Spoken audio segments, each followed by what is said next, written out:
સીતારામ બધાઈને એમ કે તમાર બા છે ને ઈ અસલી કે હજી તો એટલું બધું કામ કરે તી જુવાનીમાં કેટલું કામ કરતા હશે કેટલું કામ કરતા કયો દુનિયાનું કામ કર્યું બાકી જતરાય માથે એટલું કામ કર્યું રાત ની દી પાંચ ભાડેડા ગરીબાઈ આટો લઈ ગઈ હતી કોથરામ સામાન લઈને બધે પેલા તો હાહુ હારા કાઢી મૂકતા ભેરા નોરીએ એટલે ડોહલા બહુ હાહુ લૂસ્યું હતી પેલા ની બહુ આજથી બાની હાહુ ની વાત કરું દયણા ધરાવતા ને તમને 6 વીઘા જમીન હતી મારા પાંચ નું કઈ નતું પેલા સમયમાં કઈ આપતા લેતા નહીં છોકરાને તો મોટા કરવા ને ખબર આવી પછી અમે 5 ભાંડેડા 5 નાના નાના હોય અને પૂરું કરવું હોય 2 જણા ભાડે બધી રહેવું બધી વસ્તુ લેવી ને કઈ ધંધો રોજગાર હોય નહીં પછી મજૂરી ને મજૂરી 10મું હું ભણતી ને એ મને યાદ છે ભણીને તમારા લગ્ન કરી મને યાદ કે ઓલા 52 રૂપિયા ચોપડા લેવાતા મારે 50 ને 2 એ 52 રૂપિયા નહોતા મુસ્તાતી ક્યાંય ગયો ત્યાં માન પૂરું થાય ક્યાંથી થાય 52 રૂપિયા મૂળ હતું એમાં બધાને પૂરું કરવું કેમ એ સવારના કામે જાય સાંજ સુધી 1 રૂપિયો રોજ આપે 2 રૂપિયા રોજ આપતા 2 રૂપિયા રોજ આપે 4 રૂપિયા મૂળ આવતું 4 રૂપિયા 4 છોકરા અને હું ને તાર બાપો 6 જણાને પૂરું કેમ કરવું કામમાં વાળી એક જ મારા બાપા તો કા હાચા મંદર બહુ માંદા તો કરે ને ભગતના જણ ભગત હતા તે ગાયઠક ના હોય ને મારા બાપુજીનો સ્વભાવ એવો હતો મારી અંદર 2 લખણ આવ્યા દઈ દેવાનું કોક ને ખવડાવી દે મારા લખણ એવા છે બાપો ખવડાવી દે ઘરમાં હોય જઈ દે આ તો હારું ભગવાનની દયા છે વાંધો નથી છોકરા એના પગ ઉપર છે એનું હું કઈ બગાડતી નથી ને કે હું એવી જ છું મારા બાપા જેવી જ આ એક હાસવે હજીત ને ઈ જો કે કુતરાવને ગાયું ને તા ખવડાવે મારો સ્વભાવ એવો છે ઈ તો ઈશ્વરે ધર્માદો કરવા માંધો નહીં પણ આવે ને જે આવે ને દઈ દેવું તો પધા ભૂખી જઈને આપણે કે દઈ દેવું મારા બાપાનો સ્વભાવ પાછો એવો હતો કે ઘર બારીને તીરથ મારા બાપા તો ઘર બારીને તીરથ કરે યાર એના જેવું કરતા ઈશ્વરે ક્યાં એને જો ફટ કરતા લઈ લીધા ને ક્યાંક એની જગ્યા હોય કઈ એને એમ ફૂલની પથારીએ કેવા કઈ બીમારી નહીં હુતા 100 વર્ષની ઉંમર કઈ બીમારી નહીં રોગચાળો નહીં આપણે કહીએ ને કે કર્મ તો ભેગું ભેગું છે હો વાસેડાની અંદર ગો ગાયુંની અંદર વાસડું એની માને ગોતી લઈએ એમ કરમ આપને ગમે ત્યાંથી આપણું કરમ માં આપને ગમે ત્યાંથી ગોતી લઈએ તમે વાવ્યું હોય ને એ ઉગાવી ના રીએ નહીં ઊંધે અહીંથી દાણો નાખો ને તો એ દાણો ઉગે ખરી 100 વર્ષની ઉંમર પણ કોઈ દી નહીં કે આ દવાખાને ન જવું પડ્યું કે નો દવા ગોળી ખાવી પડી આ તો તમે ઢહેડો કર્યો તો તમને ફળ મળ્યું ને એની તમે કમાતા ને એનું ધર્માદો કરતા તો એ ફળ તમે ભોગવો હટાડે આ તો જો ગમે ઈ તો થાવા તો ઈ આયુષ્યમાં કોઈનું ન હાલે બાકી આપણી શરીરની નિરોગીતા મારે તો 12 મહિના મૂલી હવારમાં ઉઠીને વિજાવો સાંજે આવીને ઘરે રોટલા ઘડું તે ખાઈ બધાય એ મારે આવીને કરવાના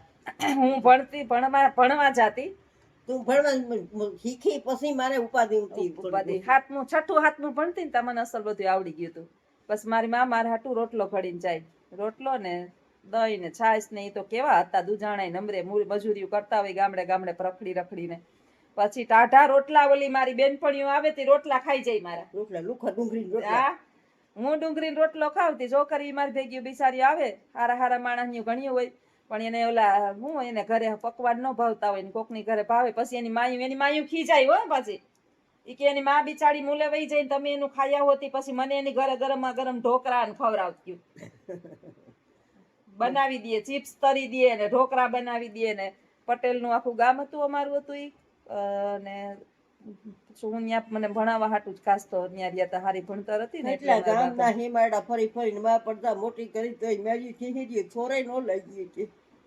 ઈ તો બાજો જન્મ ને મૃત્યુ તો આપણા હાથમાં હોતા બે વસ્તુ ઈ આપને થાય બધાયને થાય ઘૂંટડો તો ઉતારવો બધાયને અઘરો જ છે પણ કેમ ઉતરે બેન ને ઉતરશો કોઈ બેસી ઈ તમે ન લ્યો મનમાં લ્યો તો શું થાય તમે રોવો માથા પસાડો દિવાલમાં ગમે એ કરો અમને ટાણે સાંભળે લ્યો મંજુબેન રાખડી બાંધવા આવ્યા હતા હું કોને જાઉં આ એક હતો ને મારે ગાડીમાં ગયો હોય ને ફોન કરું તો ભાઈ તો આ બેન તું કા પેલા વેલા આવી જાય ને કા પેલા આવી જાય તો મને સાંભળે પણ મરી તો એને વાહે હું કર્યું કયો આજ મંજુબેન વેલા આવી ગયા હતા તો મને હું કોને જાઉં કયો મંદિરમાં આપણે બાંધી લઈએ ભગવાન દ્વારકાધીશ આપણો ભાઈ આપણો બાપ આપણું બધું હગું દ્વારકાધીશ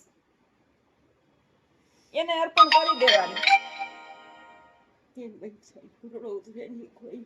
માં નરસિંહ મહેતાનો દીકરો મરી ગયો ને સામણ મરી ગયો તો નરસિંહ મહેતાનો એટલે કોઈ આવીને કીધું કે નરસિંહ જુવાન હતો માં હાવ એને પરણેલો હતો જુવાન હતો ઘર બાર તોય નરસિંહ મહેતા ભજન કરતા હતા કોકે કીધું કે મહેતાજી સામળ મરી ગયો ઈ કે તો એ ભજન કરતા કરતા એને કીધું કે ભલે થયું ભાંગી જંજાળ હવે સુખે ભજશું શ્રી ગોપાળ એક ચિંતા હતી મને ઈ કે એની આપને ભાઈની ચિંતા જ હતી ને એક વર્ષથી તમે રાંધીને ખાધું તું તમને ખબર હતી ઘરમાં હું થાય હું નહીં તમે નતા કહેતા કે મને ભાન નત રહી ભાન ક્યાં જ રે હાજા માંદા હોય એને ત્રણ 8 દિન પાણી ખાવું તો નહીં ઈ જોવું ઈ આ જોવું સારું હતું કે ભગવાન એને મુક્ત કરી દીધો ઈ આ બાનું જોવો જોઈએ આ બિસાડા આ જોવો જોઈએ આપણે મોઢે કહીએ ને કે ઈશ્વર આને મુક્તિ આપી દે આપણે એમ થાય કે આ ટાંગા ઠરડે એનું નથી આવતું ઈ તો ન્યાય સારું વસ્તુ જોઈએ આપને કેમ અસલ કરમાયેલું ફૂલ નથી ગમતું આપણે બગીચામાંથી ફૂલ ગોતતા હોય તો કેવું ફૂલ ગોતીએ આપણે બગીચામાં જઈએ તો કેવું ફૂલ ગોતીએ આપણે દુકાનમાં વસ્તુ લેવા જઈએ તો કેવી લઈએ સારી વસ્તુ લઈએ શાકભાજીમાં આપણે શાકભાજી એ ગંધારી નથી ગોતતા તો ભગવાને સારી વસ્તુ ગોતે ને ભાઈ ઈશ્વરની જ્યાં સુધી ટિકિટ કોઈની ન ફાટે ત્યાં સુધી તો આપણે તો એ તમને ન લઈ લે ભગવાન ભગવાન મણી લઈ લે પણ મારા દીકરાને હજુ કઈ મણી નો લીધી દેખાડવા લઈ ગઈ મૂકી માં નાના નાના વયા જાય હા અહીંયા બિસાડી છોકરાનું કાલ ન ગઈ આ માં તમને આવીને મેં શું કીધું કે 6 મહિનાની છોકરી છે પણ રાયડું નાખ્યા તહેવાર ઉપર જો બાઈ મરી ગઈ 6 મહિનાની છોકરી છે કઈ માંદક નહીં હું થયું હોય ખબર નહીં મને તો હું તો બાયણે નીકળી માણા ભેરા થયા હતા તો કોલા બેન ગુજરી ગયા કે હજી તો 6 જ મહિનાની છોકરી છે મનુષ્યના હાથમાં આપણા હાથમાં કઈ છે ઈશ્વરના હાથમાં બધું છે માને બહુ સમજાવું મને આજ બહુ કાલે થતું હતું સવારમાં ઉઠીને થતું હતું આજ મારા નણંદાઈ રાખડી બાંધવા પછી એને બધાને વારા હોય દેરિયા જેઠિયાના ને આજે વેલા બાંધી જાય તો મને મનમાં થતું હતું કે હું દર વર્ષે કા ભાઈ આવે ને કા નાનો ભાઈ એક મારો અને કા એ આવી જાય કા હું જાતી હોય હવે મારે તો આપણે સાંભળવાનું રહ્યું ને બધું એમ સંભાળીને ટાણે તહેવારે આપણે સાંભળે આપણું ભાંડેડું મને તો આપણે તહેવારે વધારે સાંભળે ને જનેતાને માં 24 કલાક સાંભળે વ્યા આગળ હું જોઈ તો મને કઈ તકલીફ થઈ હોય તો હું સાંભળું બધા વ્યા બધા સાંભળે માને પણ ભેગું રહેતું હોય વધારે સાંભળે તમે માં દીકરો 24 કલાક ભેગા ને ભેગા રહેતા આખુંથી અરગા ન થતા હોય ને ઈશ્વરને પ્રાર્થના આપણે તો કરીએ કે ભગવાન એને હારે અસલ જ્યાં આપ્યો હોય ને હવે તમારો ભગવાન છે કે આપણે તેનું જોઈ આપણી એની લેણા દેડી ઋણાનું બંધન છે ભગવદ્ ગીતામાં શું કહે આપણું ઋણ માં દીકરીનું હજી બાકી હતું ને કોઈ દી માર ઘેર આટો તમે રાત રોકાણા કયો કોઈ દે રોકાણે તમે બધે જો બધે જાતા બધે બેનની ઘેર જાતા દેવીની ઘેર જાતા બધે જાતા ને હવે એ બધાના ઋણ પૂરા થઈ ગયા ને હવે મારું બાકી હતું જ્યાં સુધી ઋણનું બંધન હોય ને એકબીજાનું ઋણાનું બંધન ત્યાં સુધી આપણે ભેગું રહેવું જ પડે ભાઈનું તમારું પૂરું થઈ ગયું ઋણ માવીનાનું ઘડી મારી બહેરા ચાખી કરી મારી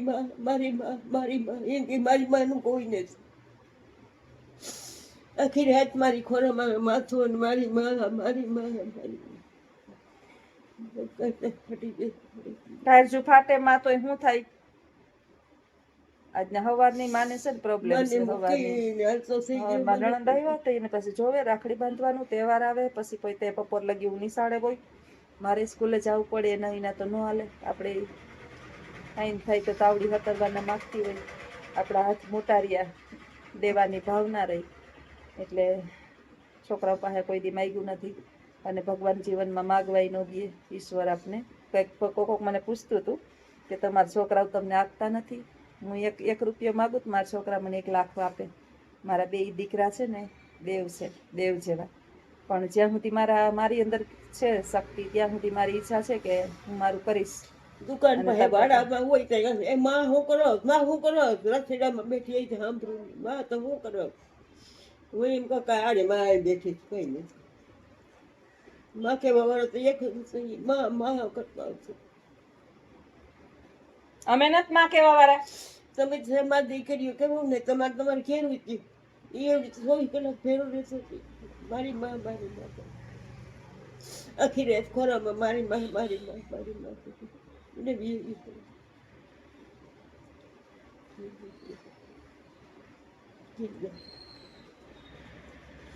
આયુષ્ય પૂરું થાય માં કોઈનું હાલે? આ દુનિયામાં કોઈનું હાલતું જ નથી. આયુષ્ય પૂરું થાય તો નાના ભાઈને તો 45 વર્ષ થયા હતા. નાના 20-22 વર્ષના એક ને એક હોય. હા જો જીવે ને એકલી 5 દીકરીઓ છે અટાણે જો 3 5 લાખી, ઝાંઝી, લીરી, માલી. હા ઝાંઝી એને ભની ગુજરી ગઈ. ભની એક ગુજરી ગઈ, એક છોકરી મરી ગઈ. હા પછી 4 છે ને તોય ઈ બાબા ઈશ્વરની મરજી છે માં. આપણે એનું ઈ બે બિસાડીએ ઘૂંટડો ઉતાર લીધો, શું કરે તો ઘરનું માણા નાની ઉંમરમાં વયું ગયું. હા નાનો બાર હતો ને, નાનો બાર લીરી નાનો આવ્યો જેનો જન્મ હતો. હા ત્યાં કોઈનું ન હાલે. આપણે આપણો તો 45 વર્ષ નહીં વયું. હા એને 25 વર્ષનો વયો ગયો ને નહીં એને ઘૂંટડો ઉતરો હે. કોઈ કહેવાય ના હાલે થોડું કોઈ નહીં. હા આપણે બીજાને જોવાનું, આપણે જોવાનું બીજાનું. એ તો તમારાથી ઝીણકી છે હતોકતા. અને કેટલા વર્ષ થયા ઈ પાછો થયો પછી ધીરે ચડવા આવ્યો તો એ છોકરાનો જન્મ હતો. તો ઈ તો વાત છે. તઈ રામીલાનો જન્મ. હા ઉપેડી રહેશે ને ત્યાં એની જો ઉપેડી એ કારખાનામાં રહેશે ત્યાં એનો જન્મ કરીને સમજાવવા પડે. ઈશ્વર આવો દી કોઈને ન આપે. મારો દીનો નાથ. ને કાલે રક્ષાબંધન છે, બધાને એપી રક્ષાબંધન. બધા પોતાના ભાઈઓને રાખડી બાંધી અને ખૂબ સારા આશીર્વાદ આપજો. અને બધા એની બહેનો એના ભાઈથી જીવનમાં વિખૂટી ન પડે એવા આશીર્વાદ. ભાઈઓ કોઈને છોડી ન જાય એવા આશીર્વાદ. હા હે આપણે એની ઉપર છોડવું પડે. આપણું કઈ હાલતું જ નથી ને પાત પૂરી પૂરા થઈ ગયા. આવજો બધા. સીતારામ.